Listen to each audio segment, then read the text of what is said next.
ओम साई राम। मैं साई की बेटी संध्या स्वागत करती हूँ आपको साई के चैनल द्वारिका माई में। आशा करती हूँ कि मेरे बाबा की कृपा से आप सब स्वस्थ हो, मस्त हो, तंदुरुस्त हो। मेरे बाबा अपने बच्चों पर ऐसे ही कृपा बनाए रखे।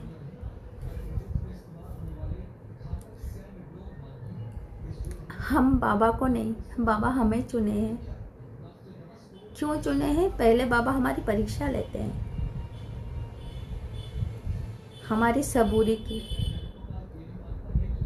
जब आप जो बाबा को मानते हैं, बाबा के बच्चे हैं, वो ये महसूस करे होंगे ज़रूर कि हम जब ज़्यादा परेशानी में घिरे होते हैं, हमें कोई रास्ता दिखाई नहीं देता है, मंजिल कहाँ है कुछ नज़र नहीं आता है,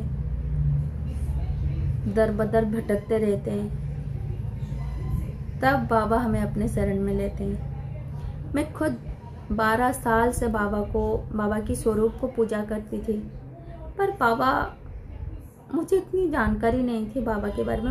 मैं कुछ भी नहीं जानती थी। शिरडी वाले बाबा, ये भी शायद मैं नहीं जानती थी। साई बाबा जानती थी। 12 साल से पूजा करती थी, पर जुड़ी कब? 3-4 साल हुए, जब मैं बहुत बड़ी प्रॉब्लम में फंसी थी। हेल्थ इश्यूज थे,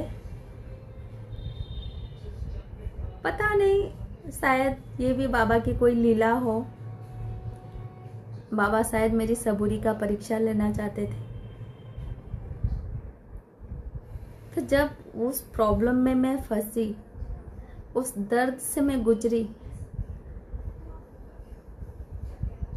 जब मुझे अपनों की ज़रूरत थी ज़्यादा, तब शायद अपनों ने भी मुझे नहीं समझ पाए।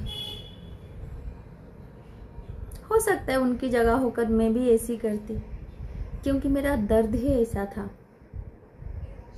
जो डिप्रेशन में बदल चुका था, जिसका कोई इलाज नहीं था, जो दिखता भी नहीं है, बस महसूस होता है। तब पता नहीं कैसे मैं बाबा की ओर खींची चली गई। उन्हीं के पास मुझे सुकून मिलता था। ऐसा फील होता था कि ये मुझे सुन रहे हैं, मेरे दर्द को समझ रहे हैं। तब धीरे धीरे करके मैं बाबा से जुड़ती चली गई, और धीरे धीरे प्रॉब्लम भी घटती चली गई। मैं उस दर्द से निकली, मैं बाबा से मिली। इसीलिए आज मैं उस दर्द को भी थैंक यू करना चाहती हूँ। तेरे वजह से मुझे मेरे बाबा मिले। तो लाइफ में ऐसा नहीं है कि किसी को प्रॉब्लम नहीं होता है, कोई दर्द में नहीं होता है। जो कहते हैं ना, लाइफ है तो प्रॉब्लम्स आते रहते हैं, शरीर है तो दर्द होता रहता है। आज ये तो कल ये, आजकल तो दर्द बढ़ ही गए हैं, नई बीमारियां आ गए हैं। तो ऐसा नहीं है कि अब बाबा है मेरे साथ तो मेरी लाइफ में कोई प्रॉब्लम नहीं है। पर कितना देर रहेगा, वो डर नहीं है, सुकून है। इस बात का विश्वास है कि अरे मेरे बाबा है, ये भी चला जाएगा।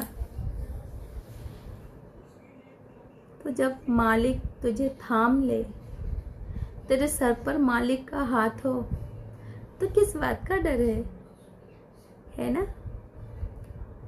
बस प्रॉब्लम को वेलकम करो, फिर उसको बाय बाय कर दो। उसका भी लिमिट टाइम होता है, ज़्यादा देर वो भी नहीं रहता है, उसको भी जाना होता है। तो ऐसे ही हमें लाइफ में प्रॉब्लम का सामना करना चाहिए। सामना करने से ही वो दूर होगा, उससे भागना नहीं चाहिए। तो अब तो हम बाबा वाले हैं। पहले क्या होता था ना, मतलब मैं ज़्यादा बात नहीं कर सकती थी, मैं लोगों से ज़्यादा घुल मिल नहीं पाती थी।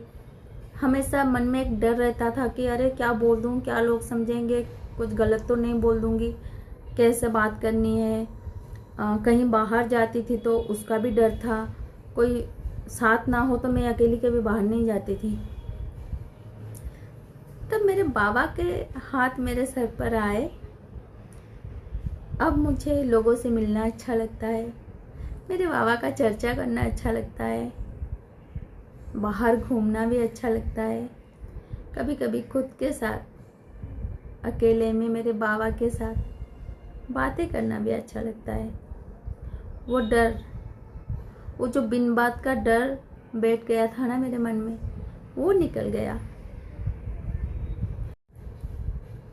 तो अब हमें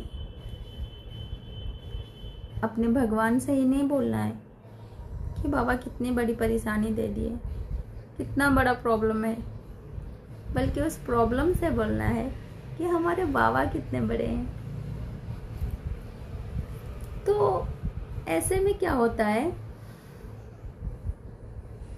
कि हमें वो जो अंदरूनी शक्ति है,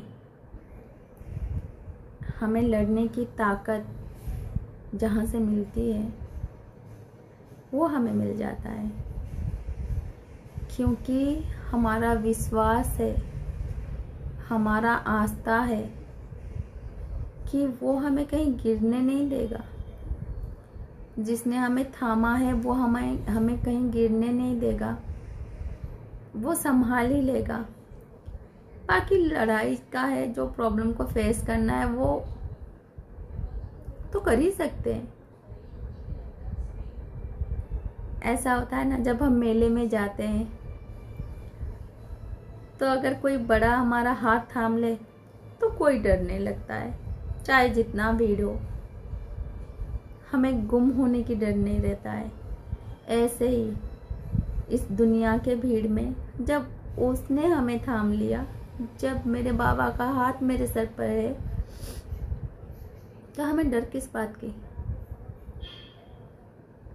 वही रास्ता दिखाएंगे, जो मेरे लिए अच्छा हो वो मुझे दिला ही देंगे, जो मेरे लिए बना है वो तो मुझे मिल ही जाएगा, है ना। तो ओम साई राम, जय साई राम। मिलते हैं फिर अगले वीडियो में।